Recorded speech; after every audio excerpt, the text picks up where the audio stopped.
Close of play of the second day of this fifth Test match between England and India at Edgbaston sees England in trouble, 84 for 5. So they're 332 runs behind India's first innings total of 416. They've lost Crawley for 9, Lees for 6, Pope for 10, Root for 31, and finally the night watchman Leach dismissed for a duck with 3 wickets to Jasprit Bumrah, 1 to Shami, 1 to Siraj. And my word, those Indian quick bowlers did look very dangerous indeed. Fascinating morning. India managed to add 78 runs for the loss of their last 3 wickets to finish on 416. Jadeja managed to get his 104 he made. Mohammad Shami was out for 16. Mohammad Siraj was the last one out. Bumrah 31 not out from 16 balls. He took 35 off a Stuart Broad over. That is the world record for the number of runs ever conceded as an over in Test cricket. It went 4, 5 wides, a 6 off a no ball, 4, 4, 4, 6, 1. Believe it or not, it could have been worse because one of those boundaries was a high full toss, and I still don't know why the umpire didn't call that as a no ball. So 35 from it nonetheless. Jimmy Anderson finished with 5 for 60. Obviously that over ruined Broad's figures, 1 for 89. Matthew Potts 2 for 105. And that was how it all ended up. 416, England 84 for 5 in response. So 332 behind. Well, let's start with Mark, shall we? Well, that's India's day, isn't it? Yes, absolutely. They've shown themselves to be top-class opponents for England. Firstly, with their resilience with the bat. We saw the Pant-Jadeja partnership, which was absolutely fantastically entertaining yesterday. Today, they relied on Jadeja and then the lower order to add some valuable runs. And we all thought, well, I certainly thought that everything was going to revolve around Jadeja. He managed to get himself to 3 figures, but then tried to hit Jimmy Anderson into Birmingham city centre and lost his off stump. And Jasprit Bumrah had other ideas. I still can't get over the drama of what I witnessed today, because Stuart Broad is a great bowler. He's played so many matches. He's got so much experience, and yet I think he got rattled. And I think England's tactics were poor. Everything was the field placing where everything was set for short pitch bowling, and that way it becomes so predictable. You don't give yourself a second option of bowling length or full, because the field was all spread far and wide. And this was at the lower order. This wasn't. This is against Bumrah and Shami, who have very modest records with the bat. Now, England haven't learned their lesson. 12 months ago, we saw this happen under Joe Root's captaincy at Lord's, not quite to the same extent, but the Indian tail wagged and got valuable runs. Well, it was extraordinary, and it gave India some fantastic momentum towards the end of their innings. And then, of course, when they come to bowl, their spirits are high, and England looked a little bit frazzled. Yeah, Deep. I know you've got to shoot shortly to go and do the highlights. So the TV. So we'll get a quick 5 minutes thoughts from you before going back to Mark again. That Indian attack, I thought, and we've seen some good bowling so far this summer. That New Zealand attack is not to be sniffed at all. Aging, you might say. Yeah. England's attack definitely aging. That was a different level today. That was dangerous. It was hostile. It was nasty. Not bounces and stuff, but just the nip and the pace that they generated. True. The other important thing was the discipline that they bowled. The line and the length. There were plays and misses, but then they didn't get rattled. They just kept bowling the same line and length. I mean, Shami, great example. I mean, he's bowled 14 odd overs, but finally got a wicket in what his 14th over. But he's bowled beautifully from one end, non-stop. So the discipline part, yes, we've seen Bumrah and Shami do this before as well, bowled really well. We know they're world-class bowlers, but the discipline with which, and Joe Root's dismissal was a great example. 16 dot balls before that wicket. That Joe Root was kind of sucked into playing that shot, and we were talking about this new approach as far as English batting is concerned. We're looking to play aggressive shots, we're looking to dominate the bowling, and that's where I thought the discipline that these two bowlers, or rather including Siraj, 3 bowlers showed, was immaculate, and that's what I was talking about, the defensive side of bowling as well. It's not just about getting the ball to swing and seam and bounces and all that, just the basics, line and length. And we keep talking about it, it's kind of cliched, both the right line and length, but how often have we seen over in, over out, every ball you come and bowl that same line and length, and that's what I think was the key behind those 5 wickets this evening. I haven't seen the ball beat Root's bat quite so often for a long time in that innings, and a lot of it was chasing wide balls. The one he got out to was a strange shot. And I just wonder if in the back of his mind there is this pressure. We've got to get on with it, because we're going to play aggressive cricket here, and actually playing the way that people might expect, which would be for Joe Root just getting in and just playing. But whether that was just going away in the back of his mind there, I think so. I definitely do think so, because the couple of those plays and misses from Joe Root were very unlike him, isn't it? They were, yeah, I thought. Those late cuts or slashes outside off stump. Very wide drives. Exactly. Yep. I mean, one went over the slip quadrant. So, yes, that was a very un-Joe Root like an innings. I mean, obviously, he every now and then he would get out cheaply, but then the way he batted those overs, or rather those deliveries, it wasn't the usual Joe Root. So you got to give credit to the Indian bowlers. And also, we were talking about that while commentary as well, that I think the idea was to make him come onto the front foot, because he's so comfortable playing from the crease, especially behind point, behind square, opening the face of the bat. So I think they bowled really well to all the English batters. Before you go, let's talk about this over then. Jasprit Bumrah. I mean, his batting credentials. I mean, he has scored some useful runs. He has. Yes. He's often listed. In fact, he was listed this game to bat at number 11. Now, I mean, he's a bit better than number 11. Yes, definitely. Compared to Mohammad Siraj, I'd say he's a number 10. He's number 10. But even so, I mean, if you were to ask in a pub quiz, which batsman took a bowler for the most record runs ever in a Test match over, I think Jasprit Bumrah might be quite a long way down the list. I mean, I think you might go for Clive Lloyd, or someone like that, Ian Botham or something. But I mean, 35.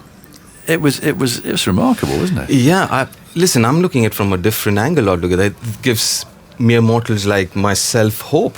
If someone like Stuart Broad, after 550 Test wickets, can get rattled, yes, then anyone can. I mean, we are talking about Stuart Broad here, one of the legends of the game. 550 Test wickets doesn't come easy, but someone like him can be rattled. Then if anyone can.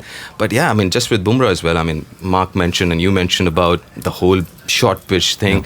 You knew what was coming. That's the thing. And as a number 10, you can just set yourself, can't you? Because you know where it's got to be. They can't pitch the ball up, and you have a go at it. And you've got nothing to lose, right? Yeah, absolutely. You've got nothing to lose. And this is what I don't understand. If a good length delivery is good enough for the top order batters, why isn't good enough for the lower order?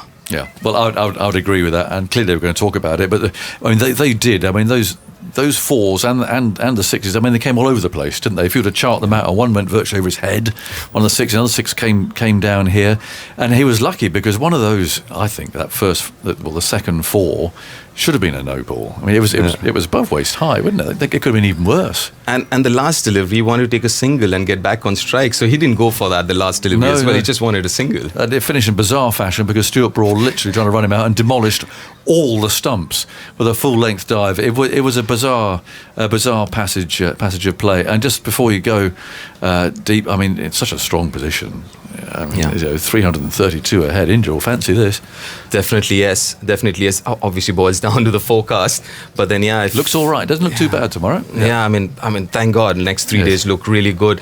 So they would definitely do that. And someone like Jasprit Bumrah, he's been brilliant as a captain as well. Forget his exploits with the bat and the ball, but in terms of leadership as well, you could see that on the field, his body language. He got himself off, because there is a tendency, if you're a bowler and a captain, to either bowl yourself a little more than you should or under bowl yourself. But he changed himself, got Mohammad Siraj, got the wicket of Joe Root.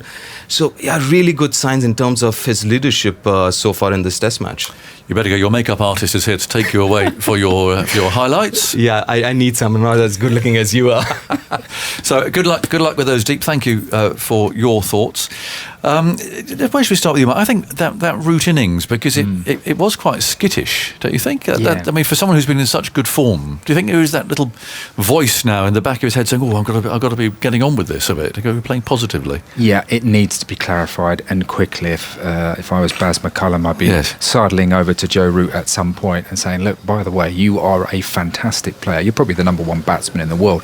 You don't need to change your game. You are brilliant. What you've been doing over the last 2 years in particular is fantastic." So Joe Root is a difficult man to tie down. He can score equally well on the leg side as the offside by just playing his normal game. So I think that the mindset that England have been talking about is really just to say, come on, back yourselves.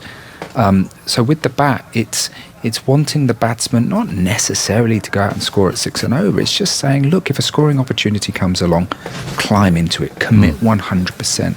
Joe Root already does that in his own way, and he must continue to play that way. It's why it's always a bit tricky as a coach giving generic messages to the whole team, because people can interpret them in different ways. Yes. Joe Root is already a magnificent player, possibly England's best ever. So this innings, undoubtedly, we saw him advance down the pitch more than I've ever seen him, to high-quality quick bowling. Yeah.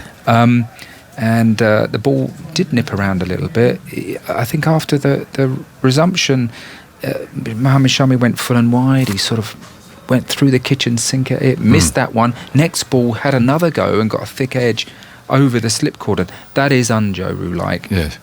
He's a high-class player who makes good decisions, and today his innings was frenetic. Yeah, it is odd, and yet conversely, they sent Jack Leach out as night watchman with actually a good 20 minutes to go. So again, that's always seen as being rather a defensive policy. So I think that there are some mixed messages about. Yeah, there were over 20 minutes left. I think if we were playing against Australia, they'd probably have something to say about that in the media, because they would certainly interpret that as a defensive move. So I don't know. Look, in the context of this game and the pattern of Test cricket, if Jack Leach had hung around and seen out the session, the ball gets a little bit older, and we know that if that happens and England bat another 10 overs, it gets to that period where we've started to see this ball get older and more in favour of the batter. So, I suppose you could argue that tactically there was some logic to it, but in the end it didn't come off. Jack Leach got out to an excellent delivery, by the way, so no fault from him, but England are up against it. Of course they might turn around and say, well, it's all going according to plan. I'm sure they will say that, but I don't think they've had a great game here, if I'm honest. I mean, they put India in. Yes, they did get them 98 for 5, and then we saw that partnership, but the tactics yesterday of continuing, I mean, a minimum of 3 slips, that often 4, at one period even 5 slips, which is, it's making a statement, but it does seem excessive. I mean, even to bowl with 3 slips is quite a lot. I mean, that's quite a number of gaps around, and you are seriously on the attack. I think the ball is really swinging around. If you're going to bowl to 3 slips, and then to go to that short pitch attack that we talked about. I'm not so fussed about the singles for Jadeja necessarily, and they did change that. But to bowl short and consistently short, and have to bowl short because of the fields to numbers 9, 10, 11. I'm not sure that's a good. I know it's not. I don't think it's a good tactic at all. Yeah, I'd agree with you. Try and bowl them out. Yeah, I'd agree with you. I mean, this thing of always being on the front but trying to attack, I don't think it did Matthew Potts any favours yesterday. He was 2 for 22 in his 8th over, and the next 6 overs went for 50. He's a young man playing Test cricket up against some high calibre opposition. I don't think that's good for his confidence. I think hopefully Ben Stokes, who's in his early days as captain, and obviously doing lots of things very well, will reflect on that with McCullum at some point. Andy, come on, give us poor old Stuart Broad. I hope he's not listening to this.